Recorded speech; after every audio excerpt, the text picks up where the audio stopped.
This example is very like the last one. We're trying to find the factors of m squared minus 49, and hopefully we recognize that these are both, sorry about that, these are both perfect squares. M squared can be written as m in parentheses squared, minus 49 is 7 squared, and again put it in parentheses. So we have m squared minus 7 squared. And then the factors are going to be the first one, which is m, minus the second one, which is 7, times the first one, which is m, plus the second one, 7. And that's it. Okay, all done.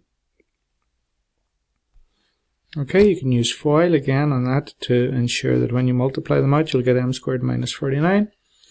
Or you can take my word for it that you will. But that's all there is to it.